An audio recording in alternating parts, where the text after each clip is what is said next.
And welcome back to my channel Biopost. तो आज हम देखेंगे कि जेनेटिक्स इवॉल्व कैसे हुआ, मेंडल ने कैसे जेनेटिक्स को इवॉल्व किया, पुट फॉरवर्ड किया। जेनेटिक्स के जो भी प्रिंसिपल्स थे वो आज हम सब कुछ देखेंगे कि हिस्ट्री क्या थी उसकी। उसके बाद हम आगे के वीडियो लेक्चर्स में हम देखेंगे कि मेंडल सक्सेस क्यों हुआ, मेंडल की सक्सेस का पीछे का राज क्या है। उसके बाद हम देखेंगे 3 लॉज जो मेंडल ने पुट फॉरवर्ड किए थे, law of dominance, law of segregation of gametes और लॉ ऑफ इंडिपेंडेंट असॉर्टमेंट। तो पहले आज हम देखेंगे मेंडल एंड जेनेटिक्स की मेंडल मतलब मेंडल का हिस्ट्री क्या था, कैसे उन्होंने जेनेटिक्स पुट फॉरवर्ड किया। तो जैसे कि हमें पता है कि किसी भी ऑफस्प्रिंग में जो कैरेक्टर होता है वो कहाँ से आता है, किसी भी एक ऑफस्प्रिंग में, तो बेसिकली वो आता है उसके पेरेंट्स से। उसके पेरेंट्स से वो कैरेक्टर ऑफस्प्रिंग में चला जाता है। सो ये जो कंसेप्ट था transfer of character from parents to offspring, ये दिया था मेंडल ने, जॉर्ज मेंडल। ये जो आइडिया थी इनहेरिटेंस की, हेरिडिटरी की, ये किसने पुट फॉरवर्ड की थी? ये पुट फॉरवर्ड की थी मेंडल ने। अब आगे बढ़ने से पहले हम पहले जान लेते कि इनहेरिटेंस और हेरिडिटी ये दोनों टर्म का मीनिंग क्या है, इनमें डिफरेंस क्या है। तो बेसिकली जो हेरिडिटी होती है, इसका मीनिंग क्या है? तो basically the transfer of character from parent to offspring, that is nothing but heredity. और इनहेरिटेंस मतलब ये जो प्रोसेस है, the process of transferring of the trait from parents to offspring, that is nothing but the inheritance. So I hope इन दोनों का difference आपको पता चलेगा होगा। हेरिडिटी एक बार फिर से रिकॉल कर लेते हैं। हेरिडिटी मतलब transfer of trait from parent to offspring, और ये जो प्रोसीजर है इसे हम क्या कहते हैं? इसे हम कहते हैं इनहेरिटेंस। इसके बाद हम देखते हैं कि ये जो नॉलेज था इनहेरिटेंस और हेरिडिटी का, ये किसने पुट फॉरवर्ड किया था? मेंडल ने। अब मेंडल ने इसकी शुरुआत कैसे की? तो मेंडल ने यूनिवर्सिटी ऑफ विनिया में एडमिशन ले ली थी, यूनिवर्सिटी ऑफ विनिया। अब यहाँ पे उन्होंने फिजिक्स इंस्टीट्यूट में अपना नाम दाखिल किया था, फिजिक्स इंस्टीट्यूट में। अब फिजिक्स इंस्टीट्यूट में अपना नाम एनरोल करने के बाद उन्होंने जो कोर्सेस लिए थे वो कोर्सेस थे मैथ्स, केमिस्ट्री, बॉटनी और प्लांट फिजियोलॉजी। ऐसे उन्होंने कोर्सेस लिए। अब ये कोर्सेज 2 साल तक पढ़ने के बाद उन्होंने सोचा कि वो रिटर्न कर लेंगे ब्रूनो में, उनके होम टाउन पे। अब ब्रूनो में आने के बाद उन्होंने टीचिंग स्टार्ट की।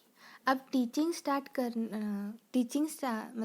स्टार्ट कर जो सिखाते थे छोटे बच्चों को, उसके साथ साथ उन्होंने पी प्लांट पे एक्सपेरिमेंट करने भी शुरू कर दिए। सिखाने के साथ साथ पी प्लांट पे एक्सपेरिमेंट करने भी शुरू कर दिए। अब एक्सपेरिमेंट के बाद उन्होंने सक्सेस मिला, उन्हें कुछ रिजल्ट्स मिले। एक्सपेरिमेंट के बाद उन्होंने फिर ये जो एक्सपेरिमेंट था based on basic principles of heredity and inheritance, उन्होंने पब्लिश करने का सोचा। फिर 1865 में उन्होंने अपना जो ये था बेसिक प्रिंसिपल्स ऑफ इनहेरिटेंस और हेरिडिटी के जो भी उन्होंने रिजल्ट्स निकाले थे या फिर लॉस थे, उन्होंने पब्लिश किए at Bruno natural science society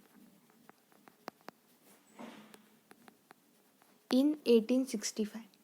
लेकिन लोगों में इतनी अवेयरनेस नहीं थी, लोगों को इतना पता नहीं था इनहेरिटेंस और हेरिडिटी के बारे में, इसलिए उनका वर्क किसी ने रिकॉग्नाइज नहीं किया।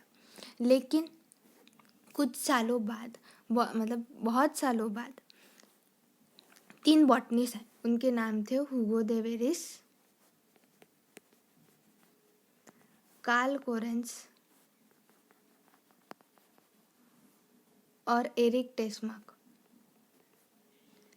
वन टेस्मार्क। अब इन तीनों बॉटनिस्ट ने क्या किया? इन तीनों बॉटनिस्ट ने जो भी वर्क था मेंडल का वो स्टडी किया, उसके सिमिलर ही कुछ एक्सपेरिमेंट्स परफॉर्म किए, और जो रिजल्ट्स आए उससे उन्होंने फिर से लोगों को बताना शुरू कर दिया कि ये जो कैरेक्टर ट्रांसफ़र होते हैं वो basically these are nothing but the based on basic principles of heredity and inheritance. उन्होंने सबको बताया कि ये जो वर्क पहले से ही मेंडल ने परफॉर्म करके रखा था, उन्होंने पब्लिश भी करके रखा था। तो इन तीनों साइंटिस्ट ने वो मेंडल का वर्क फिर से लाया और लोगों को समझाया कि जो भी कैरेक्टर ट्रांसफ़र होते हैं वो these are basically based on the principles of inheritance and heredity. और इसके बाद जो मेंडल का वर्क था वो फिर से लोगों ने रिकॉग्नाइज किया और मेंडल के वर्क को एक्सेप्ट किया। I hope you have understand how genetics were evolved with the help of Mendel knowledge, or how Mendel has work on the principles of inheritance and heredity and put forward this concept in front of people.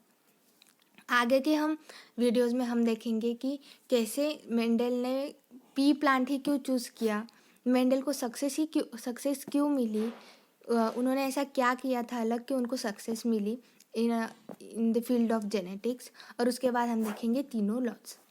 So if you are liking my videos please like share comment and subscribe to my channel. Thank you.